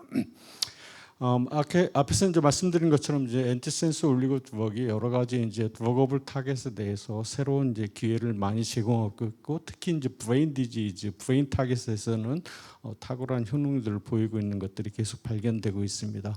그래서 저희가 이제 그 모노클로널 안티바디와 엔티센스 올리고 드럭 두 개의 컨주게이션을 통해서 이 삼각형의 어떤 R&D 플랫폼을 이용해서 질환을 극복해 나가고자 하고 있습니다. 스티브 잡스 아까 사회자분이 말씀드린 것처럼 이제 그 암이 그 판크레아틱 캔서 굉장히 특이한 형태의 판크레아틱 캔서였었는데 이 캔서가 이제 서서히 진행이 되면서 결국 이제 캔서 캐캑시아로 이제 돌아가셨고요. 이 돌아가시는 동안 여러 가지 이제 치료들을 이제 해냈습니다만 특이한 뭐 성과는 없었습니다. 이 캔서 캐캑시아의 시장은 현재 지금 캔서의 프리벌런스를 가지고 이제 조사를 해보게 되면 암 입양자가 글로벌하게 한 5천만 명 정도 생각되고 있고 25%가 심한 캐캑시아가 오게 되고 그 중에서 이렇게 되면 70조 정도 되는데 그 중에 이제 치료 의지가 10%만 있다 하더라도 약 7조 원의 시장이 이제 형성될 것으로 생각을 하고 있습니다. 아까 말씀드린 내용이기 때문에 다시 이제 말씀을 안 드리고요. 그래서 그 암이 이제 발생하게 되면은 다양한 물질들이 나와서 브레인을 이제 타겟팅으로 해서 여러 가지 문제들을 일으키고 있는데 저희는 MRI를 찍게 되면 바로 여기에 있는 타겟입니다. 여기에만 이제 발현을 하고 있고 이 부분이 이제 브레인 브로드 배리어가 없는 영역에 있기 때문에 저희 타겟이 그 인젝션을 하게 되면은 BBB를 통과하지 않고 바로 브레인으로 들어갈 수 있는 장점을 가지고 있습니다. 그래서 저희 그가 이제 만드는 것은 이제 엔티센스 올리고 드럭 이제 네 종을 이제 그 선도 물질을 이제 확보를 했고요. 모노클로널 안티바디를 이제 자체적으로 생산해서 에피톤 매핑과 어피니티까지 모두 다 이제 했고 휴머니제이션을 해 나가고 있는 상황이고. 이것이 이제 그 경쟁사가 지금 이제 지프라 모노클로널 안티바디가 일상 1B에 나가 있기 때문에 저희들은 AS로 좀 억셀러레이션해서 퍼스트 인 클래스 드럭 그다음에 컨주게이션해서 베스트 인 클래스 드럭을 목표를 하고 있습니다. 저희가 만드는 것들은 이제 간단히 말씀드리는 모노클로널 안티바디가요. 지금 에어리어 포스튬 아까 제가 이 수용체가 있는 부분이라고 말씀드렸는데 캔서 캐캑시아를 매개하는 수용체가 여기 있는데 정확하게 이제 그 부분으로 가고요. 마우스에서도 가고 휴먼 브레인에서도 저희가 테스트를 해보면은 휴먼 지프라 안티바디까지 잘 이제 타겟팅이 되는 걸 볼 수가 있습니다. 그리고 이제 엔티센스 올리고 드럭으로 ICV로 인젝션하고 저희가 치료제 형태가 이제 인트라세클 인젝션이기 때문에 환자한테서 1주, 2주, 3주 후에 굉장히 스테이블한 이렇게 지프랄이라는 수용체를 이제 억제시킬 수 있는 능력을 이제 가지고 있고 이 효과는 한 3개월에서 4개월 정도 지속될 걸로 생각되기 때문에 환자에서 1년에 한 3번 내지 4번 정도 주사를 맞으면 될 것으로 생각을 하고 있습니다. 그래서 저희들이 하는 어프로치는 환자를 셀렉션하기가 매우 쉬운 거죠. 그러니까 GD15 높은 환자를 셀렉션하고 이미 FDA에서 이제 그 등록이 됐던 허가가 인증된 안전한 방법의 모디피케이션인 PSMOE gamma AS를 만들고 이 기술을 이용해 가지고 새로운 그 지프라를 타겟팅하고 또한 엔티바디와 이 올리고를 컨주게이션해서 세컨드 파이프라인으로 베스트 인 클래스와 환자의 델리버리 그 드럭 델리버리 루트를 좀 편하게 할 수 있는 이런 방법을 지금 생각해내고 있습니다. 그래서 저희가 지금 펀드레이징 하고 있는 것은요, 프리에이에서 지금 펀드레이징을 하고 있고 저희 지금 non GLP와 GLP tox 시험을 지금 계획을 하고 있습니다. 엔티센스 올리고 드러그 퍼스트 파이프라인이고 세컨드 파이프라인은 이제 컨주게이션된 약물들을 세컨드 파이프라인으로 만들 생각입니다. 저희 팀은 이제 제가 이제 그 현재 대표를 맡고 있고요. 스트럭처의 그 크라이오 EM 베이스드 아니면은 그 프로테인 디자인 쪽에 저희 그 의과학대학원의 김우민 교수가 이제 안티바디 제너레이션을 하고 있고, 그다음에 김진국 교수가 이제 엔티센스 올리고 드러그로 이제 N-of-1 디지즈에서 디자인에서부터 환자 임상까지 해본 경험이 있기 때문에 김진국 교수 같이 팀으로 있고, 임상 전문가 2명, 그다음에 컨주게이션의 실험은 지금 하버드대학교의 그 케미스트리 전공인 MGH의 최학수 교수가 이제 같이 일을 하고 있습니다. 저희들이 그 캔서 캐캐시에서 지금 경쟁이 있는 부분은 그 모노클로널 엔티바디로 그 NGM 바이오가 엔티지프라 엔티바디를 지금 현재 생산해서 1A, 1B고 2024년도에 페이스 1 스터디 결과가 나올 것으로 생각하고 있습니다. 그래서 이것을 캐치업하고 저희들이 좀 더 빠른 억셀러레이션을 하기 위해서 노력을 하고 있습니다. 감사합니다. 네, 발표 감사합니다. 바로 질문 해보도록 하겠습니다. 온라인, 오프라인 다 상관없으니까요. 질문 궁금하신 거 있으면 간단히 손 들면 저희가 마이크를 대령하도록 하겠습니다. 혹시 네, 그 발표 감사드립니다. 그 이전에 발표하실 때 카케시아의 그 주요 페노타입이 이제 근육의 감소라고 말씀을 해주셨는데 그 개발하고 계시는 약물을 투여하였을 때 그런 근육 감소를 회복하는 그런 데이터도 보유하고 계신지. 네. 저희들이 이제 그 투여 이제 모델을 오늘 다 이제 설명을 안 드렸는데요. 아주 심한 어드밴스된 캔서 모델도 만들고, 판크레아스와 이제 콜론 캔서에서도 만들고, 또 콜론과 판크레아스에서 오토토픽 모델도 만들어 가지고 AS를 미리 주고 아마 중간에 주고 이러면서 스케이털 머슬의 로스를 평가하는 자료와 그다음에 전체적인 메타볼릭 레이트를 평가하는 두 가지 일로 효능을 지금 평가하고 있습니다. ASO 2주 투여 후 2주 후에서부터 그 서서히 그 스케이털 머슬 로스가 감소되고 이런 현상들을 발견할 수가 있습니다. 네, 또 질문 있으시면 가볍게 손 들어주시면 감사하겠습니다. 네, 마이크 좀 감사합니다. 네, 너무 잘 들었습니다. 혹시 낙긴하고 낙가웃 혹시 만드셔서 두 개 혹시 비교해 보셨는지 궁금합니다. 예, 저희가 이제 이 유전자가 2017년도에 이제 처음 발견됐고, 이제 빅파마들이 이제 같이 네이처에 이제 보고함으로써 중요성이 발견이 됐을 때부터 저희들이 럭아웃 마우스를 가지고 있었거든요. 그래서 휴먼 제너럴 럭아웃을 있고, 이번 9월달에 이제 이게 근데 이제 휴머나이즈드 마우스도 만들어야 되기 때문에 두 가지 마우스가 다 이스타빌리시가 지금 돼 있어서 그런데 아직 그 캔서 캐캐시아에서는 럭아웃 마우스에서는 다 평가가 아직 되진 않았습니다. 엔티바디하고 지금 AS를 먼저 세라피틱스를 평가하는 중에 있습니다. 안티바디하고 ASO의 그 이피컷이나 부작용이 조금 패턴이 다를 것 같아서 저희가 이제 낙긴하고 낙가웃의 결과를 가지고 되게 평가를 많이 해봐야 될 것 같거든요. 좋은 자문 감사드립니다. 네, 혹시 질문 하나만 더 받겠습니다.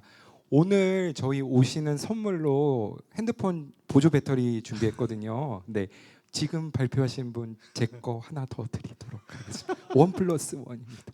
네, 혹시 질문하실 분 없을까요? 네, 이강수 대표님, 제 배터리도 드리겠습니다. 마침 배터리가 하나 더 필요한데. 우리 파운더에 이제 교수님 여러분이 참여하고 계시던데요. 이 교수님들 각각의 역할이 있을 것 같아요. 그래서 그 조금 설명 주시면 감사하겠습니다. 저희 그 역할은 결국은 이제 제가 전체적인 그 클리니컬 스터디라든지 개발을 이제 디렉션을 하고 있고요. 실제적인 이제 기술은 이제 두 분이 이제 가지고 있습니다. 엔티바디 하는 기술은 김호민 교수님이 프로틴 디자인을 하고 계시고 스트럭처를 하고 계시기 때문에 김호민 교수님이 또 모노클로널 엔티바디 라이센싱 아웃을 훨씬 또 경험이 있으십니다. 그래서 그거 하고요. 그다음에 엔티센스 올리고 드럭은 그 저희 이제 카이스트의 김진국 교수 같은 과에 있습니다. 김진국 교수가 이제 엔티센스 올리고 드럭을 디자인하고 저희들이 클리니컬 스터디 평가하고 모디피케이션 하고 있고요. 컨주게이션이 이제 이제 또 중요한 전략인데 이 부분은 저희가 익스퍼티지가 이제 없기 때문에 그 아웃소싱에서 주주로 참여하고는 계십니다만은 하버드의 MGH의 그 키시학수 교수가 같이 하고 있습니다. 질의응답까지 해주셔서 너무 감사드립니다. 수고하셨습니다. 예, 감사합니다. 다시 한번 큰 네네. 박수로 송민호 대표님, 네, 감사합니다. 네, 급하게 달려왔는데요. 마지막 IR 피칭 기업을 남겨놓고 있습니다. 이번에 발표할 기업은 스파이더 코어입니다.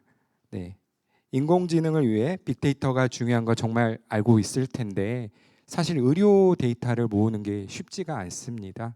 그래서 RNA 치료제 쪽으로 이런 딥테크, 바이오 AI 기업이 있는데 지금 그 대표님을 만나보도록 하겠습니다. 큰 박수로 맞아주시기 바랍니다. 스파이더 코어의 이기원 대표님이십니다.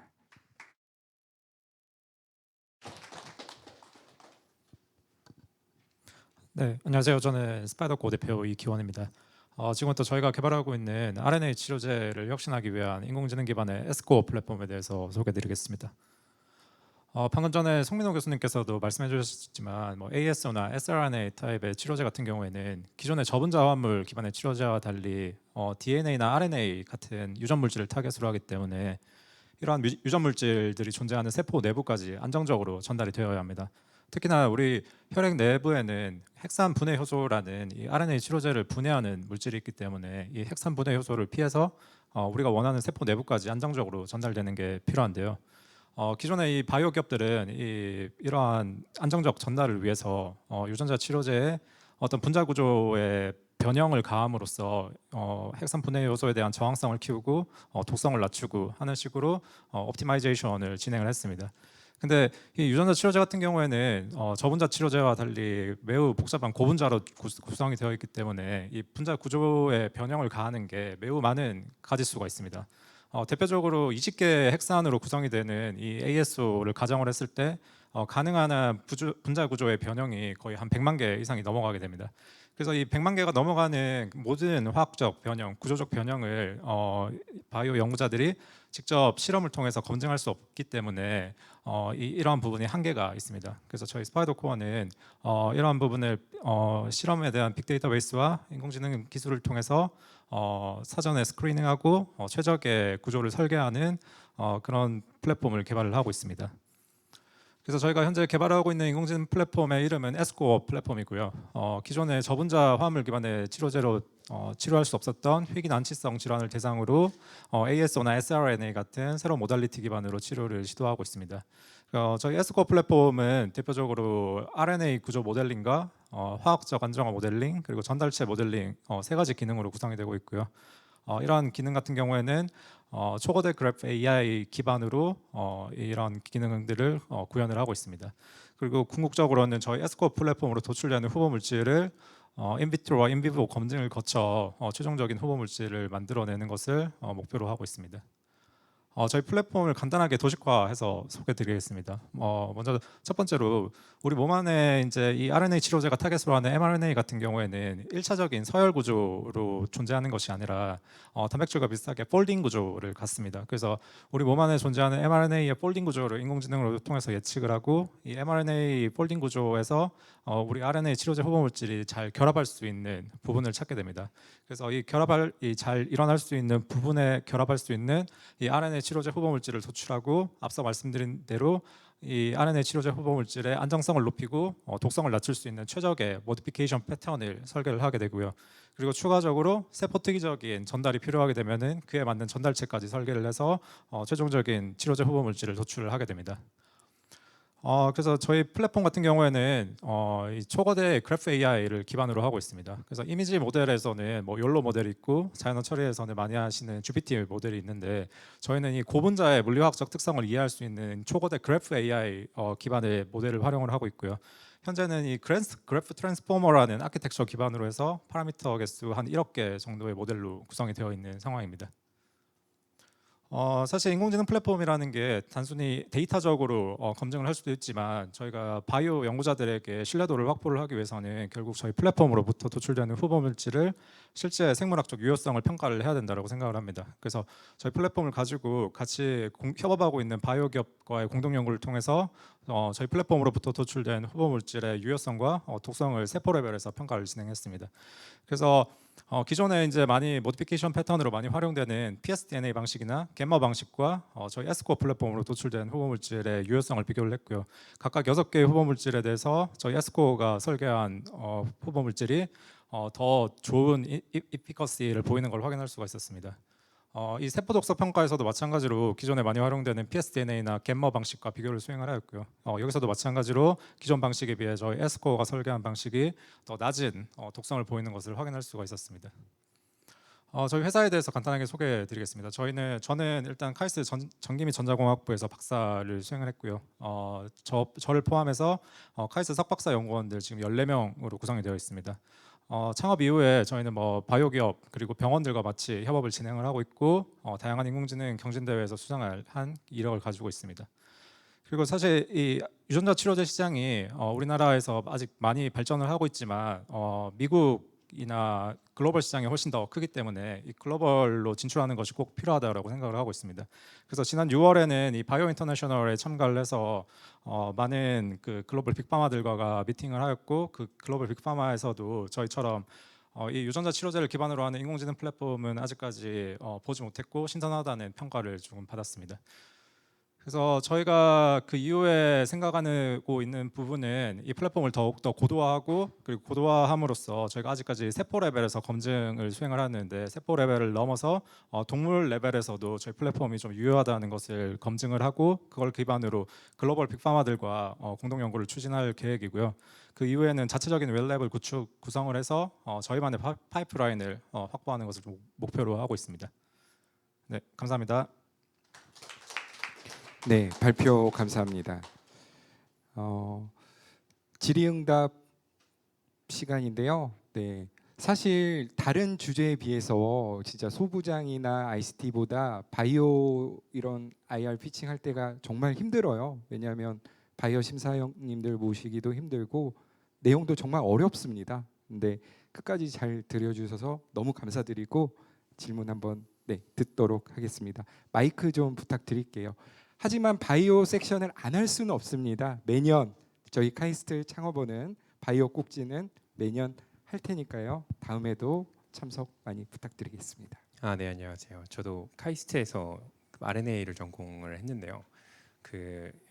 지금 현재 RNA 구조를 예측해서 안정성 이런 걸 이야기하셨는데 사실 고분자 데이터 말고 RNA 바인딩 프로테인 같은 경우도 되게 중요할 것 같은데 그런 관련된 빅데이터들이 있는지랑 그런 걸 결합해서 실제 생체내 톡시시티 예측할 때 염증 반응이라든가 이런 부분에서 단백질과의 인터랙션도 다 결합이 돼 있는 모델인가요? 네, 사실 아까 저희가 RNA 구조 설계하는 부분에서 좀 생략을 해서 말씀드렸는데 그 RNA 바인딩 사이트 찾는 부분에서 단순히 타겟으로 하는 mRNA의 그 세컨더리 스트럭처를 고려하는 것뿐만 아니라 이 RNA와 아까 말씀 주신 대로 프로틴이 결합하는 부분이기 때문에 저희가 결합하고자 하는 부분에 프로틴이 만약에 결합할 가능성이 높으면은 우리가 설계한 ASO 그 물질이 그 부분에 잘 결합할 수 없는 부분이 있습니다. 그래서 첫 번째 RNA 설계하는 부분에서 말씀 주신 대로 세컨더리 스트럭처뿐만 아니라 그 프로틴 바인딩에 대한 정보도 함께 포함을 해서 설계를 하고 있고요. 그래서 그 mRNA에 우리가 타겟하는 부분에 최대한 그 프로틴이 결합하지 않는 좀 프리한 리즌을 찾아서 저희가 후보 물질을 설계하는 데 반영을 하고 있습니다. 네, 잘 들었습니다. 혹시 마이크 옆으로 전달해 주시면 될 것 같습니다. 일단 전문 분야가 아니어서 그냥 아주 상식적인 질문으로요. 그러니까 설계는 기본적인 설계는 몰레큘도 있고 여러 가지가 있으니까 넣어서 어떤 결과물을 도출할 수 있는데 그러니까 소프트웨어에서 하드웨어로 넘어가서 신약 물질이 되는 과정 그리고 이놈이 안정성을 얼마 가지는 데 대한 시간 텀이 좀 존재할 것 같기도 하고 외국 회사들에서도 RNA 치료제 이렇게 성공 예가 거의 없긴 한데 그 넘어가는 과정, 아까 말씀 임상 실험을 하신다고 했으니까 그 합성하는 프로세스까지 할 수 있는 어떤 저기를 갖고 계신지. 저희는 사실 아직까지는 이 인공지능 연구자들 좀 중심으로 되어 있고 인공지능 기술이 저희만의 약간 경쟁력이라고 할 수 있고요. 일단 웹랩을 좀 조금씩이나마 구성을 하고 있는데 아직까지 저희가 자체적으로 할 수 있는 부분은 아니고 저희가 단기적으로는 이 RNA 치료제, 뭐 ASO나 sRNA 개발하는 바이오 기업들과 좀 협업을 진행을 해서 초기에는 협업을 통해서 그 부분을 좀 해결해 나가려고 하고 있고요. 장기적으로는 아까 말씀드린 대로 좀 투자를 좀 받고 해서 자체적인 웹랩을 좀 구성을 해 나갈 생각을 가지고 있습니다. 네, 혹시 질문 있으실까요? 네, 질문 없으면 여기까지 네, 마무리하도록 하겠습니다. 네, 감사합니다. 큰 박수. 온라인 질문 하나 있으실까요? 네. 잠시만요.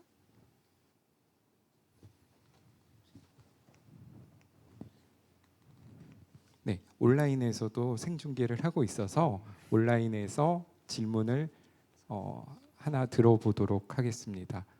네. 네, 잠시만 기다려 주세요. 지금 뭐 질문이 있으신 것 같은데. 네, 실시간적으로 타이핑하나 봐요. 이게 400타 정도가 제가 되는데요. 한 250타 되시는 분이 지금 타이핑을 하고 계시는 것 같습니다. 잠시만 좀 기다려 보도록 하겠습니다. 저 때는 이제 한글과 컴퓨터 이런 타자 연습 기능이 있어가지고 했는데 질문 어떻게 조금 메이킹 됐을까요? 그러면 온라인 질문은 따로 나중에 대표님께 소통하는 걸로 하고요. 여기에서 이기현 대표님은 큰 박수로 네. 감사합니다. 네, 이제 마지막 순서입니다. 저희 카이스트 창업 원장님이신 배현민 원장님 모시고 랩업하는 시간 갖도록 하겠는데요. 다시 한번 큰 박수 한번 부탁드릴게요. 배현민 원장님이십니다.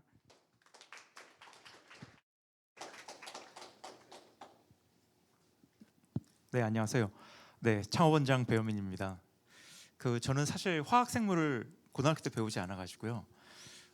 원래 이렇게 좀 뭔가 좀 물기 나오는 거에 대해서 잘 몰랐거든요. 근데 이제 창업원장을 하면서 이제 학교에서 이제 송민호 교수님 이제 발표하시는 것도 학교에서도 봤었고 해서 몇 번 보다 보니까 이게 또 저 동네는 이렇게 또 스토리가 들어가는구나. 또 이렇게 듣다 보니까 저도 좀 이렇게 되는구나 좀 알겠습니다. 그래서 또 저번에 학교에서 셀트리온에서도 와 주셔가지고 또 이제 만나 뵀었고 또 이제 그런 오픈 이노베이션 같은 거 말씀하셨는데 또 다시 한번 듣고 하다 보니까 좀 뭔가 좀 저도 좀 컨셉이 좀 잘 오는 것 같습니다. 네, 그 카이스트에서 이제 카이스트 출신 분들께서 이제 창업해가지고 이렇게 하시는 거 보면은 너무 자랑스럽고요, 너무 대단하고 그렇습니다. 여러분들도 오늘 유익한 시간 되셨기를 바라고요. 카이스트 KSTP에서는 이제 계속 유망한 기술도 소개해드리고 그 기업도 소개해드리는 행사를 이제 계속 주기적으로 하고 있습니다. 그리고 올해 11월 달에는 그 KSTP 행사를 이제 국회에서 진행을 하게 됩니다. 그래서 서울대학교, 카이스트 그리고 중앙일보랑 같이 해가지고 대한민국 대표격인 어떤 한국판 딥사이언스 CES 쇼 한국판 뭐 이런 걸 만들어가지고 국가 브랜드 사업처럼 만들려고 하고 있습니다. 그래서 국회에서 그걸 진행을 할 때 KSTP 또 하고 카이스트 창업 동아리에서 그러니까 창업 경진대 E5 결승전도 국회에서 열립니다. 그래서 11월 달에 행사를 하게 되면 또 꼭 와주시면 감사하겠습니다. 좋은 시간이 될 거라고 생각합니다. 네, 감사합니다. 네, 배현민 원장님께서 11월 8일, 9일 1박 2일 일정으로 국회에서 열게 됐습니다. 그래서 국회의원분들은 그날 잠시 저희가 다른 데 밖으로 모시고 저희가 대회의실에서 준비를 많이 했습니다. 그래서 우리나라 진짜 딥사이언스의 기술 재전을 보실 수 있을 것입니다. 오늘 참석하신 분들은 다 초대를 해드릴 예정이고요. 추후에 11월 8일, 9일 기억하셨다가 스케줄에 저장해 놓으시고 그때도 우수한 카이스트 서울대 기업들 봤으면 좋겠습니다. 자, 이제 마무리를 해야 될 시간인데요. 이 시간 이후로는 네트워킹 시간입니다. 그래서 서로의 비즈니스 카드를 쉐어링하는 시간이니까요. 네, 모르시는 분들이 있으면 이번 기회에 알아가셨으면 좋겠고요. 저기 밖에 지금 저희가 작은 선물을 준비했습니다. 나가실 때 한 개씩 가져가시면 좋을 것 같습니다. 어떻게 마음에 드셨는지 모르겠는데요. 저는 여기서 인사드리면서 네, 마무리 짓도록 하겠습니다. 감사합니다.